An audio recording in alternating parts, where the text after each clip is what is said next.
Hello everyone, welcome back to JRF अड्डा। A very good morning to all of you। आज एक बहुत important session लेकर मैं आप सभी के सामने हूँ। जैसा कि आप सभी को पता है, कल 6 दिसंबर से हमारे यूजीसी नेट के दिसंबर 2023 के जो एग्ज़ाम्स हैं वो हमारे स्टार्ट हो चुके हैं। सो कल 6 दिसंबर को शिफ्ट 1 में प्लस शिफ्ट 1 एंड 2 में जो हमारे क्वेश्चंस पूछे गए थे हायर एजुकेशन एंड पीडी के, जिस टॉपिक से हमारे वो क्वेश्चंस पूछे गए थे, तो उनका आज मैं आपको एक ब्रीफ रिवीजन करवाने वाली हूँ। तो ये जो सेशंस है ये अपकमिंग एग्जाम्स में आपको काफ़ी ज़्यादा हेल्प करने वाले हैं। सो ज़रूर इस सेशन को लास्ट तक देखिए। आप में से कोई भी ऐसा है जो फॉर द फर्स्ट टाइम मुझे देख रहा है, तो paper 1 and paper 2 sociology subject GRF अड्डा पर मैं आप सभी के लिए लेकर आती हूँ। जेआरएफ अड्डा ऐप एंड वेबसाइट को भी आप लोग विजिट कर सकते हैं। यहाँ पर सभी टीचिंग एग्जाम्स की प्रिपरेशन आपको कराई जाती है। एंड एटम बैच भी हमारा लॉन्च हो चुका है। तो अगर आप लोग जून 2024 के लिए प्रिपेयर करना चाहते हो, तो ये आप सभी के लिए एक बहुत अच्छी अपॉर्चुनिटी हो सकता है, क्योंकि जैसा आप सभी को पता है, किसी भी एग्जाम की जब हम लोग प्रिपरेशन करते हैं, स्पेशली अगर यूजीसी नेट एग्जाम की हम लोग बात करें, तो जिस तरह से हमारा लेवल यहाँ पर चेंज हो रहा है, सो आपको मिनिमम 6 to 7 मंथ की प्रिपरेशन चाहिए ही होती है अगर आप अच्छे से किसी एग्जाम को प्रिपेयर करना चाहते हैं, क्रैक करना चाहते हैं। तो अगर अभी से आप लोग अच्छे से प्रिपरेशन स्टार्ट करोगे तो आप लोग इजीली अपना एग्जाम क्रैक कर सकते हो। सो जो लोग जून 2024 के लिए बैच लेना चाहते हैं वो हमारे एटम बैच में भी ज्वाइन कर सकते हैं। 18 दिसंबर से हमारा एटम बैच स्टार्ट होने वाला है, तो आप लोग उससे पहले ज़रूर अपना रजिस्ट्रेशन करा सकते हैं। ये सभी सब्जेक्ट आपको एटम बैच में मिलने वाले हैं। So public administration, economics, sociology, commerce, computer science, history, political science and education, ये सभी सब्जेक्ट आपके लिए अवेलेबल हैं। सो इनमें आप लोग एनरोल कर सकते हो। एंड स्टार्टिंग अर्ली ऑफर आप लोगों के लिए है। सो 20% ऑफ डिस्काउंट अभी आपको दिया जा रहा है। सो 6 दिसंबर से 18 दिसंबर तक आपको 20% ऑफ यहाँ पर दिया जा रहा है। उसके बाद हमारी प्राइसेस हाइक हो जाएंगी। तो पेपर 1 आप लोगों के लिए है, पेपर 2 है, एंड पेपर 1 प्लस पेपर 2 का भी ऑफर आप लोगों के लिए है। एटम कोड यूज करके आप 20% ऑफ भी ऑफर भी अवेल कर सकते हैं। एंड अगर आप सोशियोलॉजी के स्टूडेंट हो, तो आपको अब पेपर 2 का मेरा कोर्स मिल जाएगा, जहाँ पर लाइव एंड रिकॉर्डेड क्लासेस आपको मिलेंगी। एंड हैंडबुक भी आपको साथ में मिलेगी, जहाँ मेरे जो हैंड रिटन नोट्स हैं वो भी आपको प्रोवाइड किए जाएंगे। सो ये जो चीज़ें हैं आपकी प्रिपरेशन में काफ़ी ज़्यादा हेल्पफुल हो सकती हैं आपके लिए। तो ज़रूर इस अपॉर्चुनिटी को मिस मत कीजिए। साथ ही पेपर 1 प्लस सोशियोलॉजी का आप लोग लेते हो तो टेस्ट सीरीज भी आपको यहाँ मिल जाती है, हैंडबुक। एंड अगर कोई क्रैश कोर्स हमारा लॉन्च होता है तो वो भी आपको इसी में मिल जाएगा। सो उसके लिए आपको अलग से पे नहीं करना पड़ेगा। तो काफ़ी अच्छी अपॉर्चुनिटी है आप सभी के लिए। तो ज़रूर इस ऑफर को आप लोग मिस मत कीजिए। इस तरह से जेआरएफ अड्डा ऐप को डाउनलोड कर कर आप सभी जो भी कोर्सेज है उसमें एनरोल कर सकते हो। तो आज ही जाकर अपना रजिस्ट्रेशन बुक कीजिए। तो चलिए हम लोग आज के अपने सेशन की तरफ आ जाते हैं। जैसा आप सभी को मैंने बताया, 6 दिसंबर को जो हमारा एग्जाम हुआ था कल, शिफ्ट 1 प्लस शिफ्ट 2 में जो भी हमारे क्वेश्चंस पूछे गए हायर एजुकेशन एंड पीडी से, वो मोस्टली मैं आपको आज रिवाइज कराने वाली हूँ। तो पहले मैं आपको ब्रीफ में बता देती हूँ कि किस किस टॉपिक से हमारे क्वेश्चन पूछे गए, क्योंकि एग्जैक्ट क्वेश्चंस तो बच्चों को याद नहीं होते। तो एक ब्रीफ मैं आपको बता देती हूँ कि किस किस टॉपिक से हमारे क्वेश्चंस पूछे गए। सो हंटर कमीशन से हमारे यहाँ क्वेश्चंस पूछे गए हैं। एनईपी 2020 लगातार पूछा ही जा रहा है आपसे। आई थिंक 2020 में जब से एनईपी आया है, तब से लगातार इसके क्वेश्चंस हमें देखने को मिल रहे हैं। सो ये आप लोगों को अच्छे से प्रिपेयर करना है। Nalanda university 5 year plan, lady Irving college, national body of accreditation, ये हमारे हायर एजुकेशन में इन टॉपिक से मोस्टली हमारे क्वेश्चन पूछे गए। बाकी पीडी की हम लोग बात करें तो blue baby syndrome, DDT, ozone layer depletion में कौन से पॉल्यूटेंट रिस्पॉन्सिबल होते हैं। तो ये बेसिक क्वेश्चंस हैं जो आप सभी को पता है। काफ़ी इजी बेसिक लेवल की क्वेश्चंस ही अभी तक पूछे गए हैं। सो बहुत ज़्यादा टेंशन लेने की आपको ज़रूरत नहीं है। मैंने पहले भी आप लोगों के लिए पीडीई की क्लासेस ली थी, हायर एजुकेशन की क्लासेस भी आपकी हुई हैं काउंटडाउन सीरीज में। सो उसको आप लोग रिवाइज करते हो तो काफ़ी अच्छे से आपकी प्रिपरेशन हो जाएगी। पीवाईक्यू बेस्ड काफ़ी हद तक पेपर अभी तक हमें देखने को मिला है। एंड काफ़ी ज़्यादा नंबर में हायर एजुकेशन एंड पीडी से क्वेश्चंस पूछे गए हैं, बट इजी क्वेश्चंस पूछे गए हैं, तो आप लोग इजीली इन्हें प्रिपेयर कर सकते हो। तो चलिए हम लोग जल्दी जल्दी से इनके जो भी मेन टॉपिक्स हैं वो मैं आपको जल्दी से रिवाइज करवा देती हूँ। सबसे पहले अगर नालंदा यूनिवर्सिटी की हम लोग बात करें तो ये हमारी राजगढ़ बिहार में थी। 427 से 1197 तक इसका पीरियड है। हमारी फाल्गु रिवर के पास ही हमारी बनी गई थी। इसके फाउंडर कुमार गुप्त है। महायान बुद्धिज्म के लिए काफ़ी ज़्यादा फेमस है। Fine art, medicine, mathematics, astronomy and UNESCO site इसे डिक्लेयर किया गया था 2016 में। सो ये सभी इसके इंपॉर्टेंट पॉइंट्स हैं, ये आप लोगों को रिवाइज करने हैं। साथ ही हम लोग बात करें, यहाँ एक मैसिव बहुत बड़ी लाइब्रेरी हमारी थी, बिल्कुल 9 स्टोरी बिल्डिंग ये हमारी थी। ठीक है, 9 फ्लोर्स यहाँ पर थे। सो धर्म कुंज इसका नाम था, माउंटेन ऑफ ट्रूथ। इसके 3 मेन डिपार्टमेंट्स हमारे थे, रत्न सागर, रत्नोदधि एंड रत्न रंजिका। तो इनका नेम भी आप लोग जरूर याद रखना, हो सकता है आपसे पूछ सकता है। मेन स्कॉलर्स हमारे कौन से थे? धर्मपाल, वसुबंधु, सुविशु, धर्म कीर्ति, असंग, हर्षवर्धन, शंता रक्षिता, आर्यवेद, नागार्जुन, पद्मा सम एंड हुआन सेंग भी बहुत इंपॉर्टेंट है। तो ये भी, इनका नेम भी आप सभी को ध्यान रखना है। यहाँ पर एडमिशन एंट्रेंस टेस्ट के द्वारा हमारा दिया जाता है। मिनिमम एज 20 ईयर्स यहाँ पे थी। लगभग 10,000 स्टूडेंट्स थे एंड उनके लिए 2,000 टीचर्स भी यहाँ पर हमारे अपॉइंट किए गए थे एंड इसे बख्तियार खिलजी द्वारा हमारा डिस्ट्रॉय किया गया था। सो ये ब्रीफ में कुछ पॉइंट्स हैं नालंदा यूनिवर्सिटी के बारे में, ये आप सभी को पता होने चाहिए। काफ़ी इजी और पुराना टॉपिक है, तो आई एम श्योर ये आप सभी ने अच्छे से रिवाइज किया होगा। नेक्स्ट टॉपिक अगर हम लोग देखें, सो हंटर कमीशन से हमारा एक क्वेश्चन पूछा गया था। तो हंटर कमीशन हमारा 1882-83 के पीरियड में हमारा आता है। सो ये हमारा जो कमीशन है अपॉइंट किया गया था हमारा डब्ल्यू डब्ल्यू हंटर के अंडर, चेयरमैनशिप के अंदर, जो हमारे वुड डिस्पैच में भी जिन्होंने काफ़ी इंपॉर्टेंट रोल प्ले किया था। तो हंटर कमीशन ने हमारा क्या रिकमेंड किया था कि प्राइमरी एजुकेशन की जो रिस्पॉन्सिबिलिटी है वो लोकल एंड म्यूनिसिपल बोर्ड्स को हमारी मिलनी चाहिए। ग्रांट इन एड सिस्टम के बारे में यहाँ पे हमारी बात की गई थी। तो ये सारी बेसिक चीज़ें हैं जो आपको ध्यान रखनी है। एंड इसके अंदर इस हंटर कमीशन के रिकमेंडेशन के बेसिस पे हमारी Punjab university and Allahabad university भी हमारी इस्टेब्लिश हुई थी। सो पंजाब यूनिवर्सिटी से भी शायद कुछ क्वेश्चंस था, तो ये भी आप लोग ध्यान रखना। 1882 में हमारी पंजाब यूनिवर्सिटी स्टैब्लिश हुई थी। इससे पहले हमारी मद्रास, बॉम्बे, कैलकाटा की भी यूनिवर्सिटी स्टैब्लिश हुई थी, तो वो भी आपको पता होना चाहिए। तो ये दो मेन इंपॉर्टेंट यूनिवर्सिटीज़ के नेम भी आपको ध्यान रखना चाहिए। पंजाब विश्वविद्यालय एंड इलाहाबाद विश्वविद्यालय, इसका भी नेम आपको याद होना चाहिए। नेक्स्ट हम लोग एनईपी के कुछ पॉइंट्स हैं वो मैं आपको जल्दी जल्दी से रिवाइज करा देती हूँ। तो न्यू एजुकेशन पॉलिसी जो हमारी आई थी 2020 में, उसके कुछ पॉइंट्स हैं वो मैं आपको बता देती हूँ। तो यहाँ पे हमारा टारगेट है 100% ग्रॉस एनरोलमेंट रेशियो, जो कि प्री प्राइमरी स्कूल से ग्रेड 12 में, मतलब स्कूल एजुकेशन में 100% ग्रॉस एनरोलमेंट रेशियो हमें रखना है 2030 तक। 10+2 जो हमारा सिस्टम है उसे चेंज करके 5+3+3+4 हमारा कर दिया गया था। ये बेसिक चीज़ें हैं, ये आई होप आप सभी को याद ही हैं। मल्टीलिंगुअल हमारी लैंग्वेज की बात की गई थी एंड मोस्टली यहाँ बात की गई थी क्लास 5th तक या क्लास 8 तक। मोस्टली हमें मदर टंग में यहाँ पर जो एजुकेशन है वो प्रोवाइड करनी चाहिए, जिससे बच्चे इजीली सारी चीज़ें सीख सकें। परख हमारा एक नेशनल असेसमेंट सेंटर यहाँ अपॉइंट किया गया था। परख की फुल फॉर्म भी आपको पता होना चाहिए, performance assessment review and analysis of knowledge for holistic development. Teacher recruitment and career path की यहाँ पे बात की गई थी। तो national professional standards for teacher NSPT ये हमारा डेवलप करने की बात की गई थी बाई 2022 तक। वोकेशनल एजुकेशन की यहाँ पे बात की गई थी। सो 2025 तक लगभग 50% स्टूडेंट्स को हमें वोकेशनल एजुकेशन से इंट्रोड्यूस कराना है। एंड हायर एजुकेशन में हमारा ग्रॉस एनरोलमेंट रेशो जो लगभग 26.3 था 2018 में, इसे 50% तक हमें करना है 2035 में। तो आपको ध्यान रखना, अगर स्कूल लेवल का पूछे तो स्कूल लेवल में हमें 100% तक अपना ग्रॉस एनरोलमेंट रेशो करना है। एंड अगर हम लोग हायर एजुकेशन की बात करें तो 50% तक यहाँ पे हमें करना है। ये इंपॉर्टेंट चीज़ है, इसमें कंफ्यूज नहीं होना है। नेक्स्ट हम लोग बात करें यूजी एंड पीजी डिग्रीज के की भी यहाँ बात की गई थी कि 3 इयर्स 4 इयर्स की हमारी होनी चाहिए एंड हर ईयर के बाद आपको एक सर्टिफिकेट मिलना चाहिए। Multi disciplinary education and research university MERUs भी यहाँ पे स्टैब्लिश किए गए थे। ये भी काफ़ी इंपॉर्टेंट पॉइंट है, तो ये भी आप सभी को ध्यान होना चाहिए। नेशनल रिसर्च फाउंडेशन भी हमारा स्टैब्लिश हुआ था, तो रिसर्च को बढ़ावा देने की भी यहाँ पर हमारी बात की गई थी।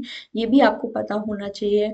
बाकी आप सभी जानते हो higher education commission of India के स्टैब्लिशमेंट की यहाँ पे बात की गई थी। 4 वर्टिकल्स इसके हमारे थे, NHERC national higher education regulatory council, general education council and higher education grants council and national accreditation council. तो ये जो चीज़ें हैं ये आपको सीक्वेंस में ही याद होनी चाहिए, कई बार ये आपसे पूछी जा चुकी हैं, आगे भी पूछी जा सकती हैं। ये इंपॉर्टेंट पॉइंट्स थे हमारे सारे NEP 2020 के, तो ये आपको बहुत अच्छे से रिवाइज करना है। बहुत फेवरेट टॉपिक है NTA का, लगातार यहाँ से हमें क्वेश्चंस देखने को मिलते हैं, तो ये सारी चीज़ें आपको अच्छे से रिवाइज करनी है। फिर हम लोग बात करें तो 5 इयर्स प्लान से रिलेटेड भी कुछ ना कुछ क्वेश्चंस हमारा था। तो एजुकेशन से रिलेटेड क्या क्या चेंजेस हमारे हुए, सो फर्स्ट 5 ईयर प्लान हमारा आता है 1951 टू 56। तो जो इम्पोर्टेंट 5 ईयर प्लान्स हमारे हैं वो मैं आपको एक बार ब्रीफ इनका जल्दी से बता देती हूँ। तो 1956 में हमारा UGC स्टैब्लिश हुआ था, एंड उसके बाद हमारे 5 मेन जो IITs हैं वो स्टैब्लिश किए गए थे। तो बॉम्बे, मद्रास, कानपुर, दिल्ली, ये सारी चीज़ें हमारी फर्स्ट 5 ईयर प्लान्स के बाद इस्टेब्लिश हुई थी। ये आप लोगों को ध्यान रखना है।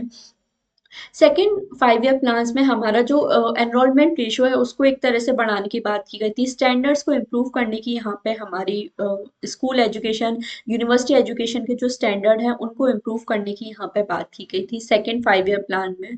थर्ड 5 ईयर प्लान की हम लोग बात करें तो टेक्नोलॉजिकल प्रोसेस की यहाँ पे बात हमारी की गई थी, ये ध्यान रखना है। फिर सेवेंथ हमारे इंपॉर्टेंट है, तो इसमें मोस्टली मॉडर्नाइजेशन है, technical education mostly, smart education, digital classrooms वगैरह, ये सारी चीज़ों के बारे में हमारे सेवेंथ 5 ईयर प्लान में बात की गई थी। फिर हम लोग बात करें टेंथ प्लान, तो ये काफ़ी ज़्यादा इंपॉर्टेंट है। यहाँ पे काफ़ी ज़्यादा हमारे चेंजेस किए गए थे हायर एजुकेशन रिसर्च की फील्ड में। सो यहाँ पे हमारा एनरोलमेंट रेशियो बढ़ाने की बात की गई थी 6% से 10% में। एक्सेस, इक्वालिटी, अडॉप्टेशन, ये सारी चीज़ों की यहाँ बात की गई थी। किन चीज़ों पे मोस्टली यहाँ फोकस किया गया था, तो यहाँ पे हम लोगों को सेंटर ऑफ एक्सीलेंस वगैरह ये सब हमें इस्टेब्लिश करने थे। और एक्रेडिटेशन प्रोसेस को काफ़ी ज़्यादा ट्रांसपेरेंट हमारा होना चाहिए। अच्छे इंस्टीट्यूशंस को मोस्टली इस्टेब्लिश करने की यहाँ बात की गई थी। Distance education, formal, non formal, distance, IT education institutions, private participation, college, deemed university, ये सभी सेटल करने की हमारी यहाँ पर बात की गई थी। इंपॉर्टेंट चीज़ें हैं, तो ये आप सभी को अच्छे से रिवाइज करनी है। हिंदी में भी है, तो आप लोग यहाँ से देख सकते हो कि यहाँ पर IT शिक्षा, कॉलेज, ये सब इस्टेब्लिश करने की हमारी बात की गई थी। मोस्टली टेक्निकल एजुकेशन, हम लोग एनरोलमेंट रेशियो कैसे बढ़ा सकते हैं, उन सभी के बारे में यहाँ पर बात की गई थी। ये आपको रिवाइज करना है अच्छे से। नेक्स्ट हम लोग बात करें तो लेडी इरविन कॉलेज से भी हमारा शायद एक क्वेश्चन पूछा गया था। सो ये हमारा 1932 में स्टैब्लिश हुआ था। यूनिवर्सिटी ऑफ दिल्ली का ये हमारा कॉलेज है, दिल्ली में लोकेटेड हमारा है। इसको किसने हमारे स्टैब्लिश किया था, तो लेडी डोरोथी इरविन, इनके नेम पे ही ये हमारा कॉलेज है, जो कि लॉर्ड इरविन जो हमारे वाइसराय थे इंडिया के, उनके पैट्रोनेज में ये कॉलेज हमारा स्टैब्लिश हुआ था। बाकी Maharanis of Baroda, Bhopal, Sarojini Naidu, Rajkumari Amrit Kaur, Annie Besant, Kamala Devi Chattopadhyay, Margaret Cousins and sir Gangaram Kaula, इन सब के पैट्रोनेज के अंडर में हमारा लेडी इरविन कॉलेज स्टैब्लिश हुआ था। तो आपको मोस्टली ये इन पर्सनालिटीज का नेम पूछ सकते हैं, तो ये आप सभी को अच्छे से रिवाइज करना है। नेक्स्ट हम लोग बात करें national board of accreditation, NBA से भी आपका क्वेश्चन पूछा गया था। न्यू दिल्ली में इसका हमारा हेडक्वार्टर्स है। 1994 में ये स्टैब्लिश हुआ था। तो ये तो बेसिक चीज़ें हैं, ये आप सभी को बिल्कुल याद होना चाहिए। ये हमारा सेक्शन 10 ऑफ AICT एक्ट के अंदर हमारा स्टैब्लिश हुआ था। AICT भी आप सभी को पता है, all India council of technical education, so उसकी यहाँ पे बात की गई थी। तो यहाँ पे मोस्टली सॉरी, एआई NBA का मेन काम क्या है, इंस्टीट्यूशंस को एक्रेडिट करना नहीं, बल्कि वहाँ के जो प्रोग्राम्स हैं उनको एक्रेडिट करने का मोस्टली हमारा काम है। तो यहाँ पर उन्होंने जो भी post graduate engineering, technology, management, pharmacy, architecture, ये सब से रिलेटेड जो भी एग्जाम्स हैं इनको हमारे प्रमोट करने की बात की गई थी। क्वालिटी अश्योरेंस, टेक्निकल एजुकेशन की बढ़ावा देने की यहाँ पे बात की गई थी एक्रेडिटेशन प्रोग्राम्स के थ्रू। तो ये सभी इंपॉर्टेंट पॉइंट्स हैं आपके NBA के बारे में, इनको आप लोग को अच्छे से रिवाइज करना है। नेक्स्ट हम लोग पीडी के भी कुछ क्वेश्चंस पूछे गए थे, वो हम लोग देखते हैं। तो ब्लू बेबी सिंड्रोम से आपका क्वेश्चन पूछा गया था, बहुत इजी है, कई बार आप लोगों ने पढ़ा है। तो इसे हम लोग मैथ हीमोग्लोबिन भी बोलते हैं। यहाँ पे हमारा क्या होता है, हमारी बॉडी की जो ब्लड की जो ऑक्सीजन कैरिंग कैपेसिटी है वो कम हमारी हो जाती है। डिफरेंट बॉडी पार्ट्स को जब हमारा ब्लड प्रॉपर सर्कुलेशन नहीं हो पाता है, तो वो ब्लू बेबी सिंड्रोम हम लोग बोलते हैं। मोस्टली जो इन्फेंट्स होते हैं, जो छोटे बच्चे होते हैं, वो कई बार इससे ज़्यादा अफेक्टेड हमारे होते हैं। ब्लू बेबी सिंड्रोम का होने का मेन रीज़न हमारा क्या है, सो जब नाइट्राइट्स बहुत ज़्यादा बढ़ जाते हैं, ये इंपॉर्टेंट चीज़ है, ये आप सभी को ध्यान रखना है। नाइट्राइट का कंटेंट जब हमारा पानी में बढ़ जाता है, तो जो कंटेमिनेटेड वाटर है उसकी वजह से ब्लू बेबी सिंड्रोम हमें देखने को मिलता है। नाइट्राइट जब बॉडी में जाते हैं, सो ऑक्सीजन कैरिंग कैपेसिटी जो है ब्लड की वो हमारी कम हो जाती है, उसकी वजह से हमारी बॉडी में जाके नाइट्रेट्स के फॉर्म में बढ़ जाते हैं, रिएक्ट करते हैं हमारे हीमोग्लोबिन के साथ। उसकी वजह से बॉडी में हमारा एक ब्लूइश इफेक्ट देखने को मिलता है। स्पेशली छोटे बच्चों में इसका ज़्यादा हमें खतरा देखने को मिलता है। सो ब्लू बेबी सिंड्रोम ये इंपॉर्टेंट डिसीजेस हैं, इसका नियम आपको ध्यान रखना है। डीडीटी से भी हमारा एक क्वेश्चन पूछा गया था। सो डाइक्लोरो डाइफिनाइल ट्राइक्लोरोईथेन, ये हमारा फुल फॉर्म है। ये सबसे पहले तो आप सभी को ये पता होना चाहिए। ये एक तरह का इंसेक्टिसाइड है जो हमारे एग्रीकल्चर में यूज होता है, केमिकल फर्टिलाइजर्स वगैरह। पर्सिस्टेंट ऑर्गेनिक पॉल्यूटेंट ये हमारा है। शायद ये पूछा गया था किस में सॉल्युबल है हमारा, नहीं, इस टाइप का कुछ क्वेश्चन पूछा गया था। तो डीडीटी हमारा हाईली फैट सॉल्युबल होता है, फैट्स में ये इजीली डिसॉल्व हमारा हो जाता है, बट वाटर में ये इजीली डिसॉल्व हमारा नहीं होता है। तो ये मोस्टली जो फैटी टिश्यूज हैं, इंसेक्ट्स, वाइल्ड लाइफ, उसमें ये हमारे एक्यूलेट हो जाते हैं, काफ़ी ज़्यादा नुकसान पहुंचते हैं। तो काफ़ी ज़्यादा टॉक्सिक इफेक्ट इसके हमें देखने को मिलते हैं। बहुत इंपॉर्टेंट ये ऑर्गेनिक पोल्यूटेंट है, काफ़ी ज़्यादा नुकसान इसकी वजह से human beings, wild life, environment को हमारा होता है। सो डीडी के जो इंपॉर्टेंट पॉइंट्स हैं वो आप लोगों को ध्यान रखने हैं। फिर हम लोग बात करें तो एमडीजीज, एसडीजीज, ये मतलब रिपीटेड टॉपिक्स हैं, सदियों से यही टॉपिक्स एनटीए हमारा पूछता आ रहा है।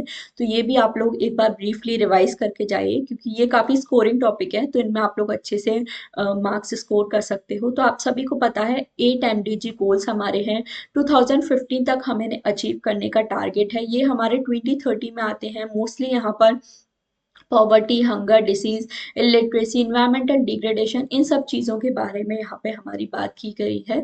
सो हमें जो भी टारगेट सेट किए गए हैं 2015 तक अचीव करने हैं 1990 लेवल्स के कंपैरिजन में।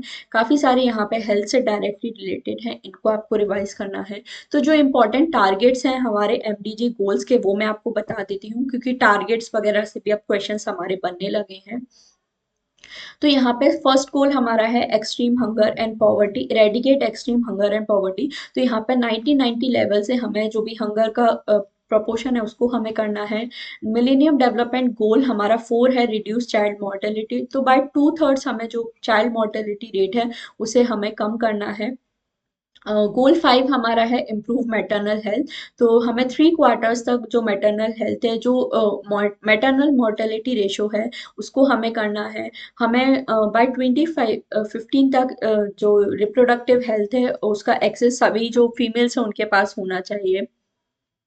गोल 6 में हमारे HIV, AIDS, malaria and other diseases के बारे में बात की जा रही है। तो 2015 तक हमें HIV का जो स्प्रेड है वो कम करना है। सभी के पास ट्रीटमेंट के एक्सेस होना चाहिए हमारा। एंड सारी जो भी अदर डिसीजेस है, मलेरिया वगैरह, उनसे भी हमें प्रोटेक्ट करना है सभी को। गोल 7 में हमारे इन्वायरमेंट सस्टेनेबिलिटी के बारे में बात की जा रही है। तो safe drinking water, waste sanitation सभी को होना चाहिए। गोल 8 में बात की जाती है ग्लोबल पार्टनरशिप फॉर डेवलपमेंट। सो जो भी हमारे इसेंशियल मेडिसिन्स वगैरह हैं वो सभी को उनका एक्सेस होना चाहिए अफोर्डेबल प्राइसेस में। तो ये कुछ मेन टारगेट्स हैं हमारे मिलेनियम डेवलपमेंट गोल्स के, ये आप लोगों को ध्यान रखने हैं। 8 गोल्स हमारे हैं, तो ये आप सभी अच्छे से रिवाइज करके जाइए। आई एम श्योर ये आप सभी ने बहुत अच्छे से रिवाइज कर लिए होंगे। अगर नहीं किए हैं तो एक बार इन लोगों को आप फिर से रिवाइज कर लीजिए। नेक्स्ट हमारे सस्टेनेबल डेवलपमेंट गोल्स हैं। तो मिलेनियम डेवलपमेंट गोल्स को रिप्लेस करके हमारे सस्टेनेबल डेवलपमेंट गोल्स आते हैं। 2015 में ये हमारे स्टार्ट होते हैं, बाय 2030 हमें सरी अचीव करना है। तो आप सभी जानते हो अर्थ समिट हमारा हुआ था 1992 में, जिसे रियो डी जेनेरियो में जो हमारा हुआ था, वहां पे तीन चीजें मोस्टली हमारी निकल के आई थी। एक है UNFCCC, CBD and agenda 21। So UNFCCC में हमारे क्लाइमेट चेंज के बारे में बात की गई थी, सीबीडी में बायोडाइवर्सिटी एंड एजेंडा 21 में सस्टेनेबल डेवलपमेंट के बारे में। सो सस्टेनेबल डेवलपमेंट ध्यान रखना है एजेंडा 21 से रिलेटेड है। UNCSD से ये हमारा निकल के आता है, United Nations conference on sustainable development, Rio+20 भी जिसे हम लोग बोलते हैं। ये भी क्वेश्चंस मैं आपको काउंटडाउन सीरीज में करवा चुकी हूँ, सो आई होप आपने अच्छे से रिवाइज किया होगा। 17 गोल्स हमारे हैं, 169 टारगेट्स उनके हैं एंड 304 इंडिकेटर्स उसके हमारे हैं। इंटर गवर्नमेंटल एग्रीमेंट ये हमारा है।